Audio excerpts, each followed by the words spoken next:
And we're back for another episode of Startup Hustle. Matt DeCoursey here to have another conversation I'm hoping helps your business grow. Now, look, for those of you that listen to the show regularly, you know I'm here in Kansas City. We're here in Kansas City, and you know we love the Midwest.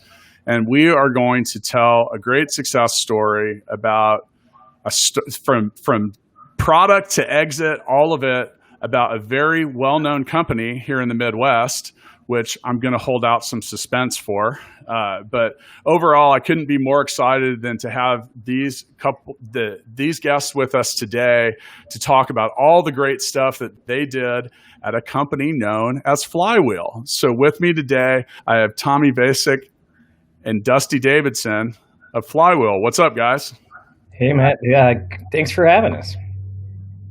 I appreciate it, and I said Tommy's name wrong. So, but much like many startups, we publish things warts and all on this show. So we'll get into that now. Yeah, I want to first ask about the backstory of Flywheel and how that got started. I'm not sure which of you two fine gentlemen are gonna take the role on that. Now, I'll leave that up to you. But how did everything at Flywheel get started?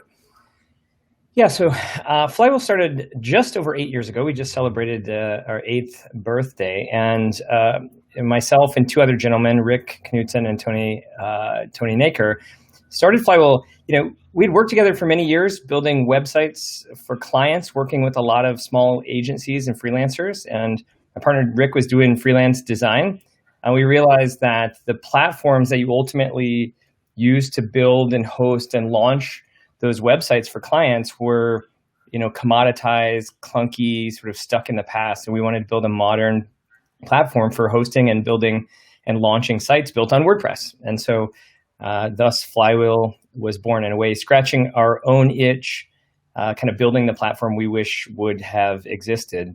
And so eight short years ago. So yeah, and startup years, that's like 87 years. So we've all aged a little bit, but yeah. So WordPress is clearly something that most people that use the internet are exposed to and dealt with, and for those of you that aren't, it's an open source content management system. It invites a lot of different types of innovation and just stuff in general. When you first started all this, you say 8 years ago and 8 short years ago, 8 years ago in the world of tech and the internet was a long time ago. That's probably like iPhone 4, iPhone 3.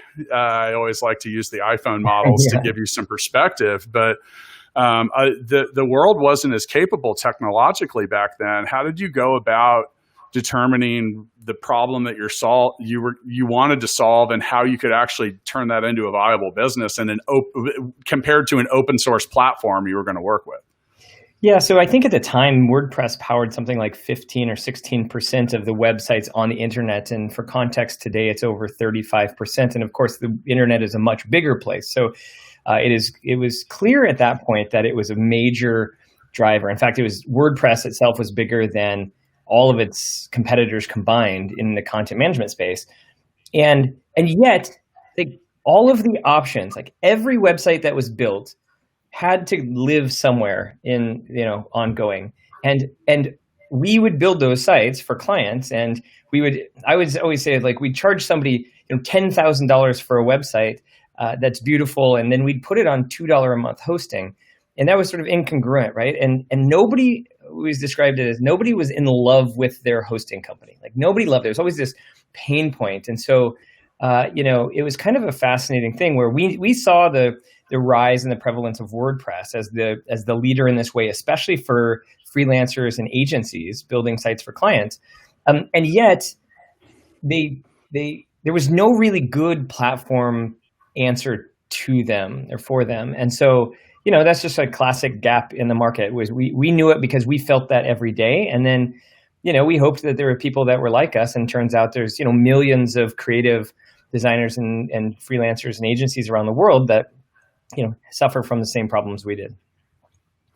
Yeah, I can attest to going through some of those same problems and trying to get a new WordPress site set up. And, I'm a non-technical founder. I tell people I write checks, not code. And it was always something different, and like every single hosting platform wanted to do something different. Now, for those of you listening, if you want to learn more about Flywheel, you can scroll down to the show notes and go to getflywheel.com. While you're down there, also check out the link that is the sponsor of today's episode, which is Tesseract Ventures. And Tesseract Ventures helps companies become smarter, better connected, and more efficient through next generation robotics, 21st century software, and radically connected platforms. You can visit tesseractventures.io to learn more. Also find that link down in the show notes. Now, Tommy, where did you enter this story? Or have you been on the whole time, or did you come in later in the game? So I got invited to come along around November 2017, and I came in as about employee 91, I think, at the time. So not quite the OG, but I think one thing that was kind of fun is as every startup does, you kind of optimize for revenue and cash flow early on. So you build a big sales team, and one of our offerings, not just hosting, was a high quality support team. So we had kind of built that up. But one of the areas that we didn't make large investments into early on was engineering. So I was invited when we had about 10 engineers to come kind of help build and scale the engineering team and accelerate our product growth and offer more products to our agencies. So I've been around for about 3 years now. Okay. So yeah, and the engineering part is obviously pretty important when it comes to the connectivity. So, and Dusty, I should have identified you as the CEO of the company earlier when I brought the show in. It's Monday here, guys, and I don't know what day of the week this is going to come out, but we're just trying to get it together here. We're just three guys looking for something to do and trying to record a podcast while we're at it. But every entrepreneur and every story has got some major obstacles that they have to overcome. In the beginning, what was the biggest thing that you guys had to climb over? Well, I think that, I always say that Flywheel overcame a series of like small incremental problems. I mean, there's nothing that was like really insurmountable. I mean, we had relatively enough capital to do what we wanted to do. In retrospect, if we had more, you could say that you could have grown more quickly, but the reality is that you probably would have just spent more money on to grow the same way. So in a way, like lack of capital was a good constraint for us. We hadn't ever scaled a team. We had built products as the three of us are partners. Were all come from software engineering backgrounds, so we're like product guys, but we had never scaled. To Tommy's point, we'd never scaled an engineering team, so we were really good at building products when it was like 5 to 10 engineers in a room that are just kind of hacking on stuff. But like, how do you scale that beyond that? And the same with sales and customer acquisition. Like we, for the first 3 years at Flywheel, we didn't have any salespeople at all, right? We didn't even have phones. I always say, like, you couldn't call us if you wanted to. And so, so we kind of just bumped up against our own knowledge in all these places. And then over time would put great people in place to help us scale beyond that. And so nothing super major, I don't think, that we're like, oh man, this is unsurmountable. Tommy, did you later on? Well, we can bounce back and forth in the timeline here a little bit. I mean, you mentioned engineering issues and scaling a team. Now, you guys are located in Omaha. Did the whole timeline occur in Omaha? Were you always there? Yep. Okay, so with that, and we wrap our arms lovingly around the Midwest, and that has a lot of strengths for us as entrepreneurs. At the same time, well, Omaha and Kansas City were not usually mentioned on the more cosmopolitan and larger markets here in the U.S., which can make finding what you need difficult on some levels. But Tommy, did you find any major or insurmountable issues or anything that just was consistently a headache or still is along the way? I would say we actually took it to our advantage that we were a little bit different from Omaha. If you look at Omaha's landscape, I'm not sure what Kansas City's like, but we have a lot of fintech, very traditional companies, banks, things like that. And so when we're recruiting talent, I think we actually had kind of a corner on talent because we could take them down to our office. We could take them out to lunch. We could show them our culture. We always talk about culture is not dogs in the office or a beer fridge, but that is different from what you normally get in Omaha. And we did double down on that quite a bit. That said, our tech stack was quite different from the typical tech stack in Omaha, so we had to get really creative on not just hiring great Ruby on Rails engineers, but actually developing great talent as well. And so we took an approach of, hey, let's find a great Java dev or C# dev and get them in here and invest into them and actually build them into a great Ruby on Rails dev. And that model seemed to work quite well for us. So, Dusty, when it came to growing the company, you mentioned having what you defined as an adequate amount of capital early. That's one of the biggest things I run into when I talk to founders and folks that are in the Midwest cities, much like Kansas City and Omaha. Now, Omaha has a unique quality about it that technically, I don't know if it still is, but last time I checked, had more millionaires per capita than any other city. And that, a lot of that's driven by Warren Buffett and Berkshire Hathaway's presence there. Is any of that, I mean, how was raising capital in Omaha? Just because you have that in town doesn't mean that any of that is earmarked for startups or goes that direction. But is it challenging to raise capital there? What were some of the things that came along with that? Yeah, I think absolutely challenging. I mean, there is a lot of money here, but at the same time, it comes from a very different philosophy, right? Not a high risk, high reward philosophy. It's people who've made money alongside Warren Buffett, as an example, as you mentioned, and it was much more conservative in that regard. And so, I think that the first thing for us was making sure that we were able to, through friends and family, raise enough money to the three of us get pretty far along. And in fact, this is, I think, one of the cool things about Flywheel. My partners and I, all three come from product backgrounds, but my partner Tony is deeply technical. My partner Rick is a kind of sales and marketing and design mind also, and I have kind of business acumen and did the fundraising and other stuff. And so all three of us could go really far, right? We had customers long before we went out and raised money, and we had a product, and we had support efforts. We had all the stuff necessary to go out and say, hey, we're not just building on an idea. We're not trying to raise money for an idea here, which is a very hard thing to do in the Midwest generally. But we were able to get really far with traction to go out and say, okay, well, now we want to raise money to accelerate this momentum that we already have, which I think for the region was very helpful position to be in. And I would say that certainly in the seed round that we did, that was I think $1.2 million, something like that. About half of that money was from angels around the Omaha area, which was the biggest contribution I think from angels that had existed to that point. And then the other half from regional players, Detroit, Chicago, Kansas City, and other places where, we kind of leverage our networks to do that. And so you kind of got to get scrappy and you got to get creative about it because there's not a ton of density of money. But I think traction and then just, kind of hustling allowed us to overcome what was and continues to be a pretty challenging capital landscape. So as you were growing the company, did you have any mentors or other companies or anything else that you modeled what you were doing after, or did anyone or anything have like looking back at your 8-year history, is there a real key influencer on some level in the storyline? Not any specific people. I mean, we surround ourselves, I think, with good folks, not like pure mentors, but just like lots of good influences over the years. I think my partners and I always wanted to build Flywheel to be sort of best of breed across every aspect, right? And so you kind of just borrow from lots of different organizations that you respect and say like, hey, who do you aspire to be like? Well, if it's, HubSpot's probably the number one go-to for me, is like we aspire to, like, they're extraordinary at marketing, extraordinary at culture.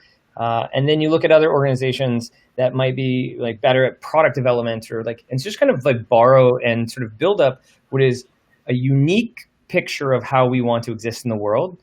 But frankly, not inventing, like we're just sort of borrowing from best practices from from a whole bunch of different organizations. And it's a good time to be able to do that because there's a lot of people sharing podcasts like this and others where you can actually, I think you can learn and absorb what best of breed is and sort of bring that back internally. How about you, Tommy? Yeah, I think if you look in Omaha, there's, like as Dusty mentioned, there's not like a pure model that you want to follow. So we did try to take best practices. The Spotify model from a software development standpoint was really popular at the time on how they built teams and how they thought about cross-functional teams with Scrum Masters, product managers, designers, engineers, all embedded on the same team. We took some of that, and we also tried to learn from folks that maybe did a little bit different. Slack, I think, is a good example. Michael Lopp is an incredible leader out in the engineering world. And so he could kind of pick apart different things that Spotify was doing and maybe point out differences and different ways to do different things. And so I would say we took a lot of our inspiration on how we build and scale teams from Spotify and Slack. So everything we just mentioned is all part of a greater plan that we're hoping a business actually has. Some businesses have a plan, some businesses don't, but we can all look back at our time as entrepreneurs and say, man, that went really well. Man, that didn't go well. So how did you plan for all of this? And I'd also really encourage you to tell us about something that you had planned for that abysmally failed. Yeah, so I think that, in the early days, your plan was, I think you had a vision of where we wanted to be, both in the market and with the products. And I remember waking up at 5-year points and being like, oh man, we did that. It was less formal at that point. And it was at that 5-year point where we really then said okay, well, now who do we actually want to be? And we had this vision of being bigger than just a hosting company, right? A multi-product company. And I think that we ended up, I think the first step down that path, we ended up acquiring a small company and then bringing that product in-house to sort of launch our second product offering. And so that's one of the, I think, cornerstone moments of saying well, in order to be more than just a hosting company in the eyes of the world, you need multiple products. And how do we accomplish that? And that was, I think that turned out to be, I think, pretty successful overall. In terms of plans that are abysmal, I don't know. Or even like an expectation or something. I mean, I think there's always something you look back at and you're like, man, I actually thought that would work. Well, we for many years, we're very good at building products and we're very good at telling stories. And we were very bad at budgeting and forecasting. And so, we'd set these goals for the year, these audacious goals and say this is the year. I think it was, I don't know, when we wanted to hit 1 million in MRR or something like this, right? So $12 million a year. And we set that audacious goal one year and then we just missed it. And so then the next year you're well, let's do that again, in a way.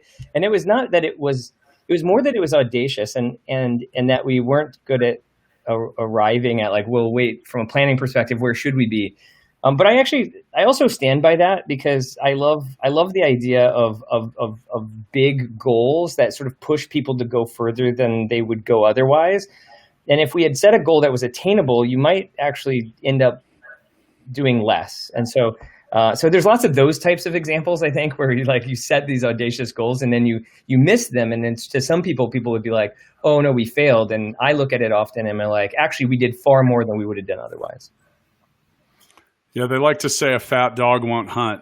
So yeah. I think I've been through that. Before I was an entrepreneur, I was a sales manager and sales trainer. And I learned that with salespeople, they oftentimes would hit their goal and then flounder. And the same thing, it's with people that have variable salaries, it's pretty much proven that once they get to that goal, you go to this point of mental ease and just kind of coast. Now, I got to ask the product guy, Tommy, what about the planning?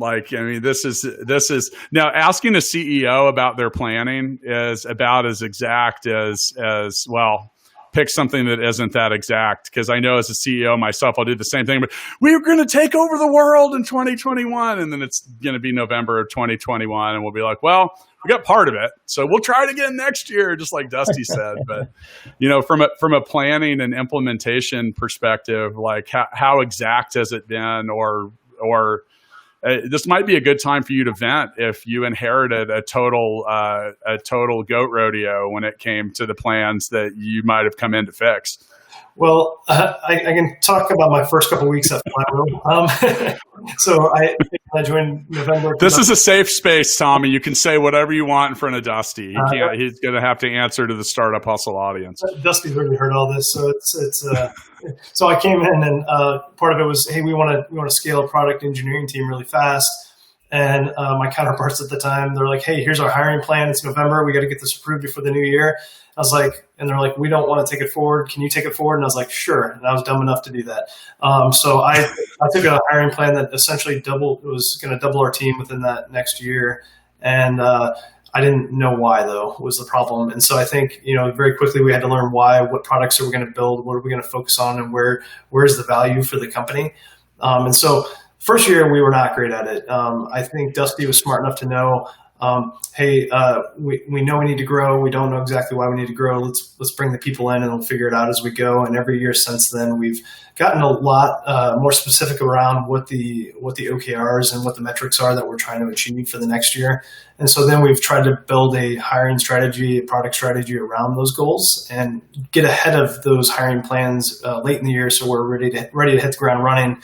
So, for example, this year we actually built a couple new teams that we're going to hit some big growth initiatives for the company.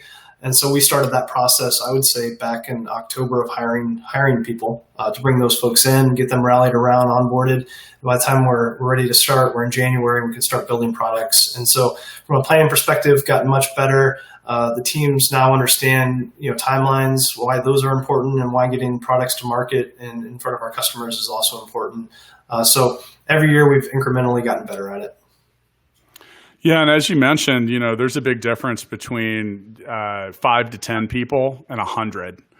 And, it's on many days, you talk about the complexity of rolling out marching orders for a huge number of people, and it can feel like you're trying to turn a battleship around inside of a swimming pool. It's like this little tiny, these, as you mentioned, the small incremental problems. But, that's one thing I think many people don't, we have companies of similar size. I got a couple hundred employees worldwide, and we talk about any kind of change or anything we want to do. And it's like, okay, well, we're going to have to take a different approach where when you have 5 to 10 people, you walk in, you say, hey, this is what we do. You write it up on a whiteboard or hand out a document that is probably very poorly formatted and not presentable, and everyone gets it. You got to have a different approach with that. Now, I want to talk about growth at sales and revenue. And before we get into that, I do want to remind everyone that today's episode of Startup Hustle is sponsored by Tesseract Ventures. If you believe there's nothing more human than technology, go check out what the inventors, engineers, and creatives are building over at tesseractventures.io. From robots to flexible tech solution for construction and beyond, the Tesseract team dreams it and makes it come to life. You can find their link and the link for Get Flywheel in the show notes. Now, Dusty, you said we were all product guys in the beginning. That is usually the kiss of death for building revenue quickly, in my experience. I talk to a lot of people that are, quote, technical founders, and they want to put their head down, work on the code, work on the product, work on everything. Now, and there's nothing wrong with that approach, but you got to have someone. Eventually, you have to sell something. So when it came to your growth, I mean, what was your go-to-market strategy, and what did you actually do to? So hosting's a big thing, but there's people that do a lot of that, and you're competing with some really big companies on some levels. So how did you begin to market and sell the services, stand out, and get a foothold on the market? Yes. So I think, two things. One is, we're all technical. I think what that means is that we can all build something I'm a terrible software engineer, but have a product acumen, right? And so is my partner Rick. And so, but for instance, Rick is a designer and a marketer kind of mind. Like, he's a designer and a marketer more than he is a software guy, probably. And actually, those things go really well together. And so, Rick designed our first version of the website, and Rick ran our first marketing campaigns and these sorts of things. And so while I think our product mindset is really, really important, it's not three tech guys building a company, right? And so I think that's super important. And number two is, if you looked at I think two simple premises for Flywheel, three actually. One is that if you looked at all of the hosting companies, the competitors, they're all sort of like commoditized, generic hosts at the time. And we came in with a very specific message around designers and agencies, right? Like that our focus and our niche was going to be designers and agencies. And people actually early on they thought that it was too small of a niche. And I describe it as it's the niche of the people who build every website on the planet, right? And so if you attack them, they're sort of like channel partners for you, and they sort of sell on your behalf. And also that focus gives you somebody to market to, and somebody to sell to, and somebody to build for. And so often, I think both startups and certainly our competitors would you ask them who their customers, and they'd say everyone or SMB or something that's just so broad that you can't actually just carve out a marketing niche and have a message and build a product for. And I think Flywheel's focus really allowed us to do that in a really cool way. I mean, the third is like we always say, like we were just taking a wildly different approach in general. We were trying to humanize hosting, where everybody else was very kind of like pictures of servers and stuff. We stood out in the world as from a brand perspective, in part because we knew the customer, and in part because that was just the company we wanted to be. And so I think that focus and that sort of stuff that drives, well, okay, then like how do you run marketing? Well, okay, well let's run stupid ad campaigns on website design blogs, right? Or these kind of things, because that's the customer, and they all hate their hosting. Like, what if we built a hosting company they could fall in love with? And that stood out so much at the time that you were able to get some early traction pretty quickly. So, you mentioned having this massive TAM, total addressable market. And I've taken that bait before because it's easy. You're like, wow, I did it with Gigabook. So gigabook.com and booking. I'm like, anybody could use this. And then I sat down to write our go-to-market and really start marketing it. And I said, shit, anybody could use this. Yeah. And the exact same words, two completely different sentiments and realization of like why I felt excited and then why I realized it was an issue. And that's one of the things that's a red flag when I talk to someone about their quote, their next big idea. And they said, well, anyone could use this. Okay, well, that's problematic, because if that is the case, you likely have a lot of competition, but then also the segmentation of your marketing, you're like, wow, I'm going to have to buy a Super Bowl ad to reach my audience. And then that's where my next question is for Tommy. So Tommy, as the product's evolved, how have the plans for the product and what you're building been built to go directly? Dusty mentions channel partners, and for those of you that aren't aware, a channel partner is someone that can be like a one-click install or something where you both parties benefit from that vertical exposure to clients. But how is the marketing and growth strategy affecting the product these days? Yeah, I think if you look at our, like what we call our hero customer at Flywheel, so it's going to be your freelancer and agency.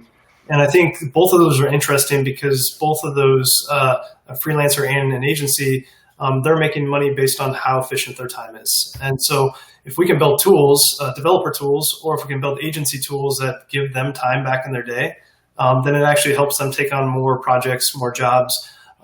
Another common thing that we see from agencies, they have trouble getting reoccurring revenue. They're kind of, feast or famine, project to project. They take on a website and then they've got to fill in another project for next month to continue to pay for the people that they have on staff.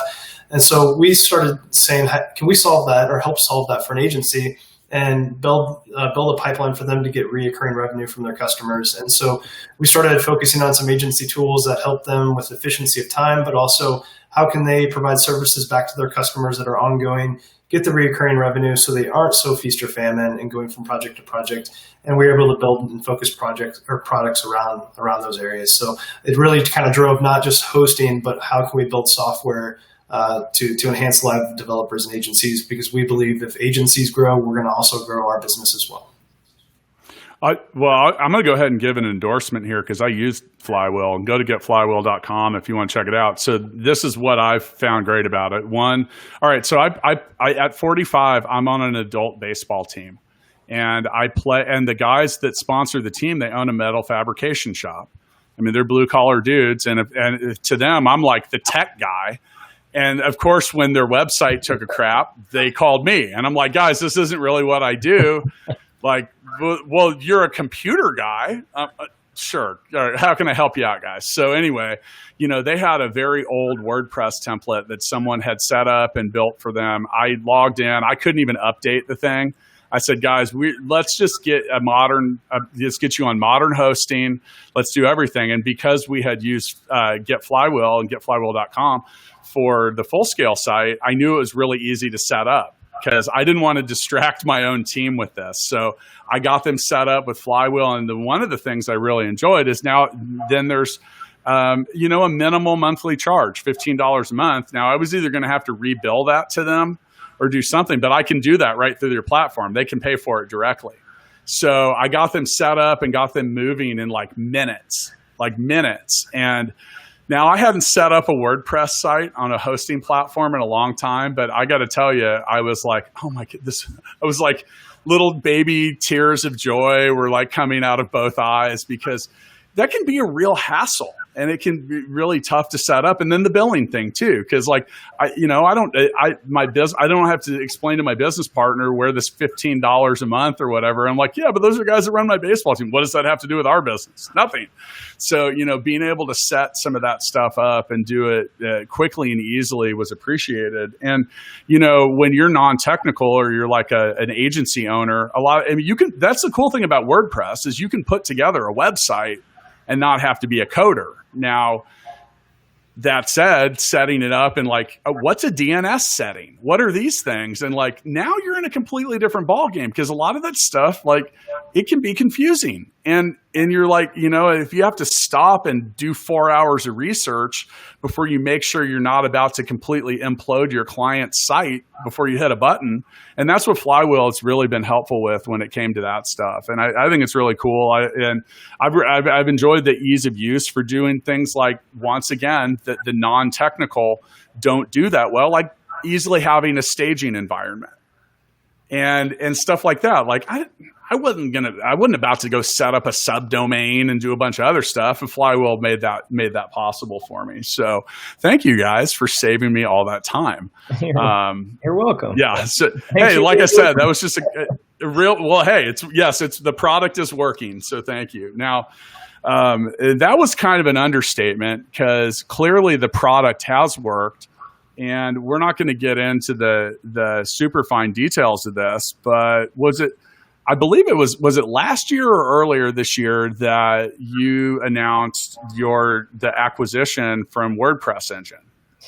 Yeah, so we sold the company in June of 2019, so just over a year ago, to our largest competitor in the market, a company called WP Engine, who also specializes in WordPress and is the industry leader there. And so kind of cool to see those two companies come together just over a year ago. So, and like I said, we're not going to share too many of the deep personal details of that, but how did that whole thing come about? Because, a lot of acquisitions occur from one competitor taking on another, but and I'm talking like a bird's eye view, because I know the people listening have an interest in, how does that even happen? How does that work? Do you just get a phone call and they're like, hey, we're buying you tomorrow. Cool. I'll be by with the check. It's not quite that simple. Yeah, it's not that simple, but it's also not that far off, at least in this case. So, Flywheel is a company that was always built to sell someday, right? So it's important to know that our intent with our investors and my partners and I was always to have an exit of some kind. We hadn't really thought about it yet, rewind last year, I think at the beginning of last year, we had said, okay, let's wait another 18 months to 24 months because you want to get to kind of a certain size before it's attractive for everybody in the market, whatever. And so we kind of were just ignoring it for now, and we thought we'd just kind of kick the can down the road.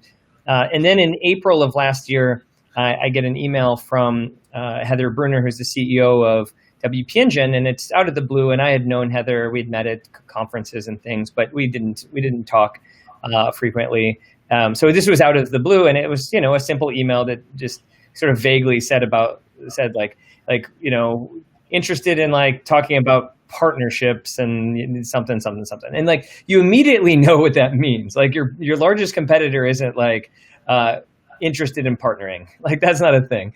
And so from there, just a series of conversations. And what we realized was that, this was a big opportunity in the market, like for the companies to come together. We had similar values and cultures, and that was super important to me and to my partners.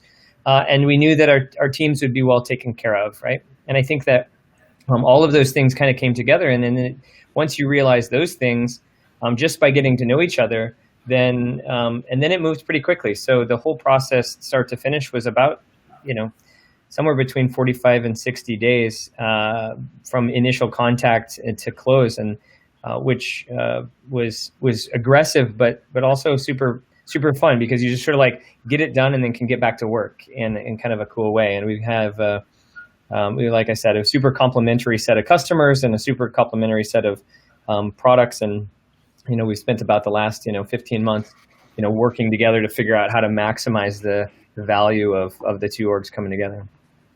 Had you had other acquisition offers or serious inquiry in the past that you had passed on, or just said, hey, I'm not interested at the time? Yeah. So we get quite a lot of that, actually. You get certainly past a certain size, and you get a good amount of inbound interest on that kind of stuff. And, some of them we went down the path and only, we spent a lot of time and effort, in due diligence and stuff, only to find out that like we were off on price by a lot, right? Like their expectation was, I guess, here, and our expectation was up here. So you spent a lot of time, you wasted a lot of time, honestly, in that regard. And then a lot of inbound inquiries that would be from companies that you would like, you wouldn't want to go work for. And then, but like if the number was big enough, you'd do it. But those were never real. And so, just a mix of that. And this was the first one that felt really good. And then we made sure to not spend too much time on it until we realized that we're in the same ballpark. And then once you understood that, then you moved really, really aggressively on it. So, Tommy, question for you here. During that process, how much of the inquiry or any of that revolved around what the future product timeline was? I mean, was that something that was big, or was that just like, hey, well, I'll give you an example. So, Matt Watson, my business partner at Fullscale, he sold Bin Solutions $150 million in 2012, and they didn't look at a single line of code. They didn't look at anything. They didn't care. They wanted which is still baffles him here to this day. And then some people get a lot, hey, where is this going? Like, yeah, which still, it does kind of blow my mind that someone spent $150 million and wouldn't look under the hood at all. But I mean, where did the product and the future, like, what level of importance was placed on that? Yeah, that's a great question. I actually still remember getting a Slack message from Dusty, and I think he had gotten off an airplane, just meeting with WP Engine, Heather, and the team. And part of the first diligence process is the tech diligence of, hey, let's start uncovering like all the technology. What does your systems look like? What does everything look like under the hood? We actually didn't go as deep as I thought we would, and I think part of it goes back to the reasoning why WP Engine wanted to acquire Flywheel, and I think it comes down to they knew our trust in the market with our customers, so freelancers and agencies. They flock to Flywheel because of our brand and how we treat them. And you mentioned, Matt, we have a lot of non-tech folks using our products, and there's a lot of value in that for our customers. And so WP Engine knew that we were good at that, and they wanted to bring that underneath their product umbrella.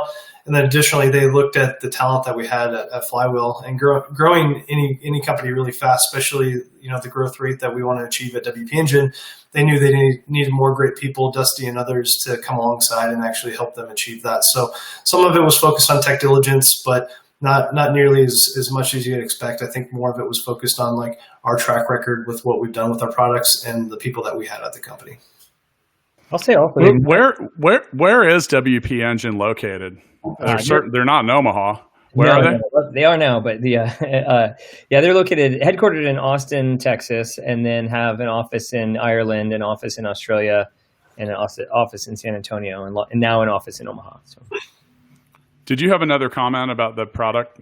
Well, I was just going to say that it was interesting on diligence is, like, I would imagine some acquisitions take a long time and they want to dig in and know every detail. And I will say that there was a lot of desire in this on both sides, but certainly on the WP Engine side, to move very quickly, right? They wanted to get a deal done quick, and for all the reasons why you might think that you would want to do that. And the reality is that in that time frame, you just can't do that much diligence, right? There's not enough time. And part of that was we didn't want to waste our time. And, if we weren't going to get through something, we're not going to spend 6 months like sharing all of our data and secrets and sort of stuff. So like you either trust each other. On some level, you either trust each other or you don't. But that was good though, because I could see it dragging on, and you could end up not getting to the finish line, and then you just wasted a ton of time. Well, those things most usually die before the finish line, way, way, way more than they actually make it across the finish line, which is, when you said 45 to 60 days, I was like, wow, that is really fast. Normally, that's just how long an acquiring party will ask for just to do some initial diligence. And then, like you said, I don't think a lot of people understand how consuming that entire process is. And that's, I'm assuming that's why you were happy to hear it move quickly as well, because like I said, it's a suck. It'll take a lot of your attention, your energy, your focus, all of it. And then another thing too, it's like you're going to have to start answering to people that word gets out internally. And they're like, do we have jobs? Are we doing this? Are we doing that? And it just creates a lot of a weird turbulence. So, all right, guys. Well, thanks for joining me so far today. And we end episodes of Startup Hustle with what we call the Founders Freestyle. Now, before we get too far into that, I do want to once again thank Tesseract for sponsoring today's episode of Startup Hustle. Tesseract's brought Silicon Valley innovation to the Midwest, enabling businesses just like yours to defy boundaries of space and time through next generation technologies. Visit tesseractventures.io to learn more. Click the link in the show notes. There is also a link for Get Flywheel in there if you want to figure out how to host your website quickly and easily. It's a really great start. Now, as I threatened a moment ago, we do finish our episodes of Startup Hustle with the Founders Freestyle. Now, Tommy, I'm gonna give you an opportunity to go first, Dusty second, and I'll close it out. And I know you mentioned before that you came on a little further in the timeline. I'm gonna throw a little bit of a curveball here. What are some of the best things you've learned from the founders of Flywheel in your time with the company? I think there's one thing that is something I'm going to carry with me through my entire career, and it's something that Dusty, Rick, and Tony all talk about on a very regular basis, is being intentional. And I think what that means to me is, you can do just good enough work to get by and move on to the next thing, but being intentional, I believe, is that extra 10 or 20% that you throw on where people know that you thought about the details that matter. And so we think about that with, when we have big communication or change that we're giving to our customers or to our employees, and we think about how that communication should happen, who should hear about it first, and what's the story behind it. And so I think when you think of even one of our values, Dusty talked about it, design matters, it's on my t-shirt. I think that value kind of speaks to that intentionality and that extra 10%, that extra 20%, because you care about the details of not just getting a product out there. You hear about minimum viable product a lot in the market. We've actually shifted to minimal lovable products because we don't want to put just something okay in front of our customers. We want to put something that has great value in front of our customers. And so the intentionality factor is probably the biggest thing I've learned at Flywheel in my time here. Gotta love the MLP. That's a new one for the list. So thanks there. And once again, thanks for joining us today. Now, Dusty, as I'm going to give you point you and hopefully in a little different direction here. Now, it is a freestyle, so you can say whatever you want. But I'm curious about what's the best advice you could give any founder that wants to follow in your footsteps. I usually give two pieces of advice. Number one is I'm very, very people focused, and I think everybody says they are in a way. Like, we want to attract and retain the best people, and then most founders, most leaders don't do the work it takes to actually do that and to build extraordinary teams that are super dense, right? Like, that have just high density of extraordinary talent. And I think focusing on that very, very, very early on pays dividends down the road, right? What I always say, and Tommy's heard me say this 1,000 times, is like, hiring 20 extraordinary engineers today is really easy. You just start 3 years ago. And the too few, I think, founders do that. And the other piece of this is, I always say, like, I think too few founders are willing to just hustle. And we didn't talk about this much, but in the early days, man, like me, Rick, Tony, we just hustled. Like, you would just call 20 customers a day, or potential customers, right? And I think too few people kind of like are just willing to like pick up the phone and call and just like do that early work, and that compounds as well, right? And it's sort of like this compounding effect of the work and the effort that you do in the early days that creates value 2, 3, 4, 5 years down the road. That I think is super, super, super important. All really great stuff. Now, the hustle part of it, I'm going to parlay off what you said, and I got a few notes here to kind of close this out. I mean, I want to point out that, Dusty identified early in this episode that there were small incremental problems that needed to be solved. And any business, regardless of the stage or the size, has got a stack of them. And there's rarely a silver bullet solution that tears through all of them and solves them all. So you just got to kind of get busy hustling, checking one box at a time. In regards to hustle, and from my own experience as well, those little daily activities that you do, they start to pile up. And you get enough grains of sand, you got a mountain. And I don't think it's ever too early. Now, I may have accused you at one point in the episode of being all product guys, but you clearly weren't. And you mentioned, I think another thing to point out is it seems as if you had a group of co-founders that had a very diverse skill set that wasn't all product. So that actually wasn't the case. People that were focusing on sales, marketing, differentiation, growth, and all those strategies. And you started early.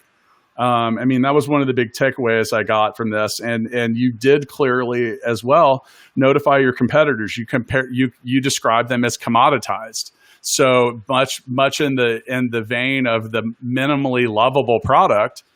Hey, the benefit of anything that's successful is that, like, what's the benefit that people buy benefits, not features. And, these features, just because they stack up, and don't assume that anyone buying actually understands what the benefits are either. But one benefit that I've learned that is maybe the king, queen of all of them is peace of mind. Like, can you do this quickly and easily and let me get back to whatever it is I wanted to be doing that isn't this? And, you can't really squeeze that value into a cell on a spreadsheet. And it's very hard to make tangible. But I'm telling you what, people, if you build a product that creates peace of mind on any level, you've got something that people will buy. And I think that has a lot to do with the success or failure of a lot of things, and from marketing to product to all of it. So I learned so much here. I love the comment about being intentional.